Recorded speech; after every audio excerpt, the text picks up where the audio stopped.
But again, D Wade is bouncing all over social media with the Rodman red hair. I said, what? And that's not the Manic Bunny. He had the Rodman red. What inspired that? Was this your idea? No, no. I'm super conservative for the most part when it comes to color. It scares me, but not my husband. D, I don't know if he saw The Last Dance and saw Rodman and was like, he gets me. Because the next thing I know, it was like blonde, and then it was kind of like pinkish, and then it went red.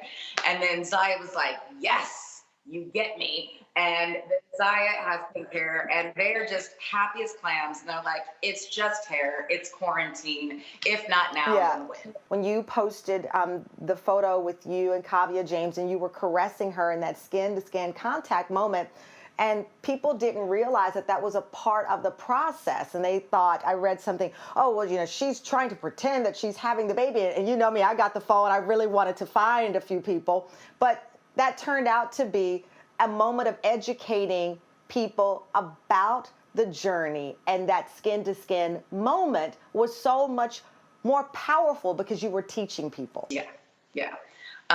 And sometimes you're faced with that moment of, do I educate with my words, or do I go for the jugular and say all the things that listen, I'm quick and I don't play. So I have to make those decisions every day, and some days are better than others.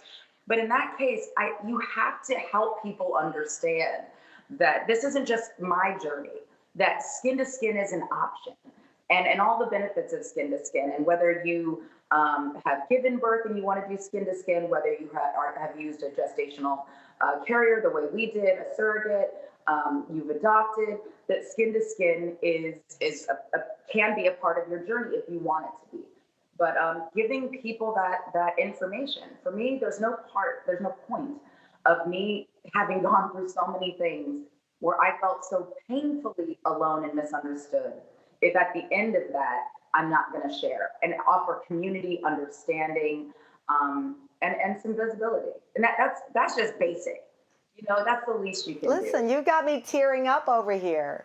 You have me tearing up, and we're not even in the same room because I just thought it was such a beautiful moment, and to take it and guide people to make them better, and in the process was wonderful, and that's why you're so special. We all know very much so how you've been a great part of Dwyane Wade's life, as he talked about you opening his eyes on his journey with his daughter, Zaya. It was a little over a year ago, if you can believe it, that it was Pride in Miami that you shared this picture of this major moment in her journey and your journey and his journey.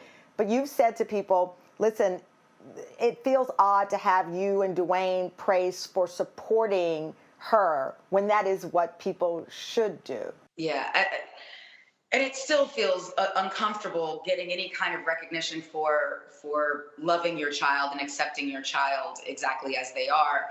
What we are really also clear on is that for a lot of people, perhaps they actually need to see what it looks like for a family to show that love and to show that acceptance, and not let outside noise dictate how you love and embrace your children.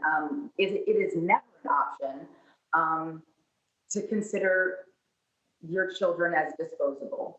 And for too many young people, you know, and older ones in the LGBTQ plus community, a lot of their families, employers feel like they are disposable, and we want to be real clear.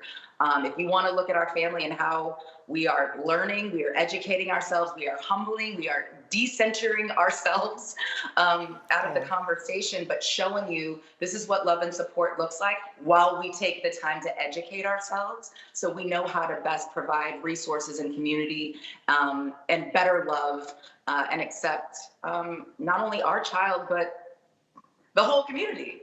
And it's not hard to love your child. It's not hard to unlearn problematic behavior. It's actually not.